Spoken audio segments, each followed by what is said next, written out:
I'm here with my New England Yankee Cookbook, and I'd like to make this recipe for Boston brown bread. Counter cooking. No kitchen? No problem. So I've never made Boston brown bread before. I actually tried it for the first time about a week ago, and it was pretty good, but it was store-bought, and I'm really interested to see how it should taste with a traditional recipe. And this is a very old cookbook. The copyright is 1939. There are lots of authentic recipes in this cookbook, so I thought I would give this one a try.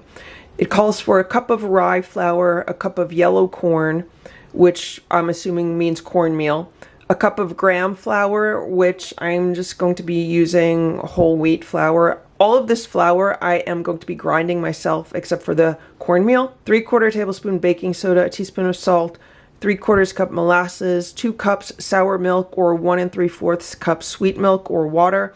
I'm actually going to use buttermilk. I'll use 2 cups of buttermilk. It says mix and sift the dry ingredients, add molasses and milk, stir until well mixed, turn into a well buttered mold, and steam 3.5 hours. I'm going to try this in my Nesco roaster oven. This is my Nesco 4-quart roaster oven. I've put about 1 inch of water in the bottom of it, and the way that this roaster oven works is that the sides of it heat up, but the bottom does not heat up. So I think if I can bring this water up to a boil and then put a loaf pan in here, it should steam it really well, and it should make some nice bread. So I'm going to find a loaf pan that fits. This is a 9x5 loaf pan. It's like a perfect fit here. So I am going to use this one. These are some rye berries, which I will be milling into rye flour.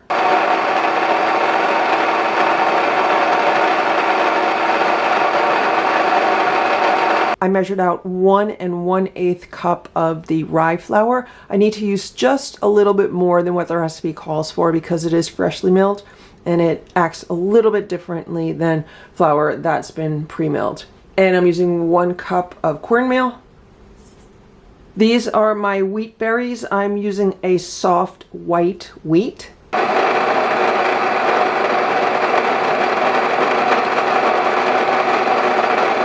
Here's the whole wheat flour. I'm adding 1 1/8 cup of this freshly milled whole wheat flour. Here's the other 1/8 of a cup. So now I want to mix these 3 flours together. And I'm also going to add the baking soda. The recipe calls for 3/4 tablespoon of baking soda. That's pretty hard to measure. So what I'm going to do is I'm going to measure out 2 teaspoons. So we know that's 2/3 of a tablespoon. Then I'm just going to add like a little bit more. That's as close to 3/4 of a tablespoon as I am going to get. So I'm just going to mix this together really well. I also mixed in about a teaspoon of salt. In this bowl, I measured out 3/4 of a cup of molasses. Now I'm going to add the buttermilk. So here's 1 cup of buttermilk. Here's the 2nd cup of buttermilk. Let's mix this together.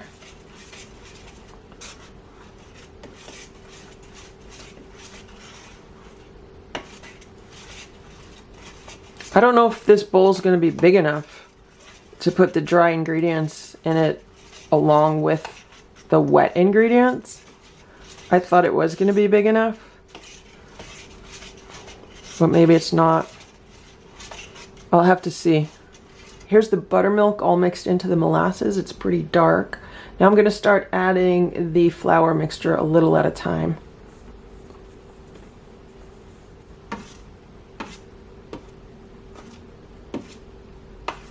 Here's the bread batter. So it did all fit in this bowl, and it's like a thick batter consistency.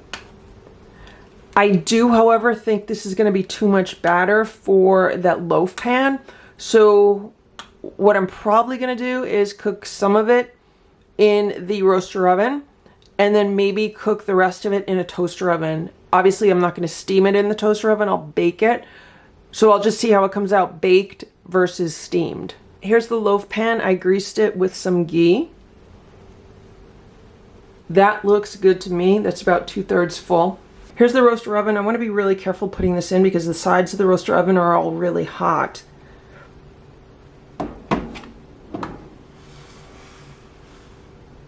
Okay, so there it is. Now the water has not come up to a boil yet, but I'm sure over time it will come up to a boil. It's really close to it right now. So I'm gonna put the cover on and I'm gonna set a 3-hour timer. This is the leftover batter. I put it in a smaller bread pan. This is my 8x4-inch bread pan. It's only taking up maybe like a third of this bread pan, but I thought we could see how this will bake in my Roadpro portable oven. Here's my Roadpro portable oven. I have it plugged in. So let's open this up. I do have a little rack on the bottom, and I'm gonna put this bread pan in here like that. That way there's some room on all sides of the bread pan as well as underneath the bread pan. And let's shut this and let's see how it does. Because this is closed and it's such a small space in there, as it heats up, the liquid in the bread, like as it evaporates, it should almost cause it to kind of steam. So we're gonna check on this, I don't know, after a half hour or an hour, and we'll just see how it's coming along. And because this is a 12-volt appliance, I do have it hooked up to this power adapter. So it's running on AC power right now. I put the bread in the roaster oven about 10 minutes ago. Look at what's going on here. Normally this kind of bread is cooked in a coffee can in a large pot on top of the stove. Or it can also be cooked in coffee cans inside the oven, like with water in the pot inside the oven. But we're gonna try it this way and see what happens. But as you can see, it did rise a bit already in 10 minutes. It has now been a half hour since I put the bread in the roaster. Let's see what's going on. Look at that. It's continuing to rise a little bit. It looks like it's firming up a little bit. It's still obviously very uncooked in the middle. Let's see what's going on in here. This bread is rising also. I'm going to shut this. It's been another half hour, so this has been cooking for a full hour now. Let's see what's going on inside. That's what it looks like. It still has a ways to go. Now, I've been cooking this on like 225. I'm going to raise that up a little bit to like 250. I'm not seeing the water like simmering or anything, which is strange. It should be. So let's cover this. Let's see what's going on in the Roadpro.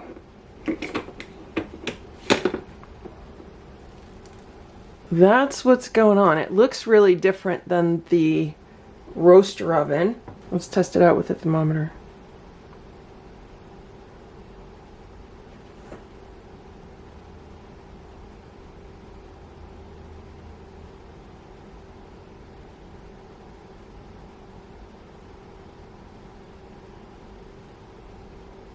So we're almost at 200. Can I test it the old-fashioned way where you put a toothpick in the middle and if the toothpick comes out clean, it's done?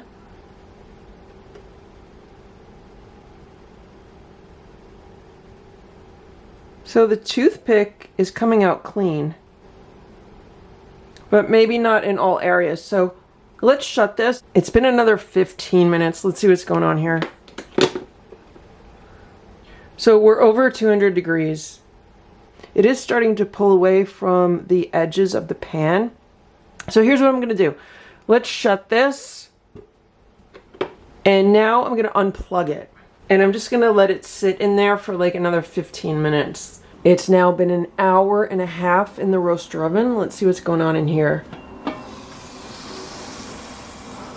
All right, so now the water has finally come up to a boil. I'm gonna lower the temperature a little bit. So as you can see, the center is still not cooking as well as the rest of this loaf, but that's okay. Put that back on. Here's the brown bread that came out of the Roadpro. This is the bottom of it. That's the top of it. This is what the pan looks like inside, so it came out nice. It smells really good, so I'm just gonna let this sit here and rest and cool for a while. Here's the bread that came out of the Roadpro. It's been cooling for a while. And right now I'm going to cut a piece and see how it came out.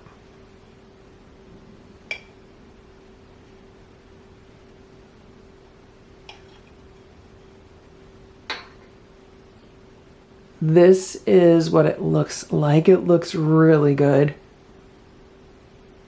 It also tastes really good. It tastes really, really similar to the B&M Boston brown bread that you can buy in a can. I don't think this is as sweet though, which is nice because I thought the bread from the can was a little bit too sweet. This is really good. I'm shocked at how good it came out. It has now been 3 hours. Let's see what's going on in here. So that's what the brown bread is looking like. So I did test the temperature of it a few minutes ago, and the temperature of the bread is over 200 degrees.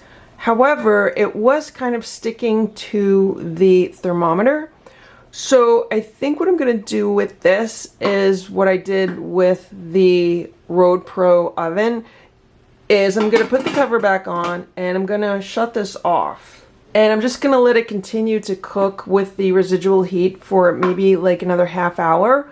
Then I'll take it out. It's been almost a half hour, so let's see what's going on in here. That's what the bread looks like. So it looks like it's firmed up a bit. And I don't know if you could see it, but it does look like it's starting to pull away from the pan a little bit. Still very, very hot. Here's my cooling rack. So let's see what happens if I turn the bread upside down onto the cooling rack. Will it come out of the pan? Or is it going to be stuck?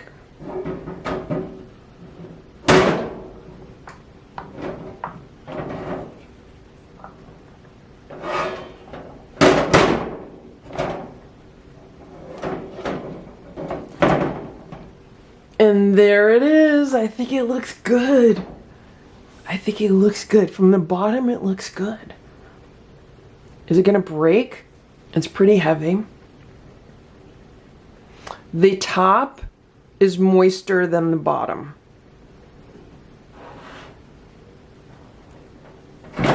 So here it is. I think it looks great. You could see the lines on it from the cooling rack. It definitely needs to spend more time cooling down, firming up. So I'm just going to let it sit here for at least an hour. This bread has been cooling for an hour now, and it's definitely nice and cool. I'm going to cut a piece. Let's see how this one came out.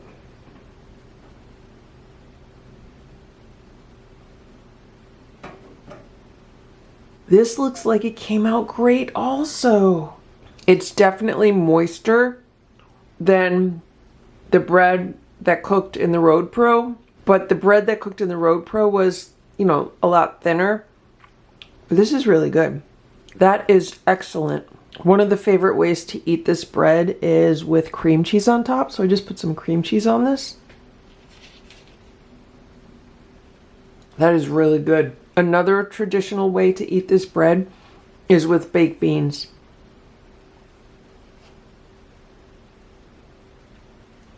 So good. But anyway, that is how you can make Boston brown bread in a Nesco 4-quart roaster oven. Also in a Roadpro portable oven. I hope this video was helpful for you. If it was, please give it a thumbs up. Please subscribe to this channel if you'd like to see what else we can make with these appliances. Thanks so much for watching. Have a great day. Bye.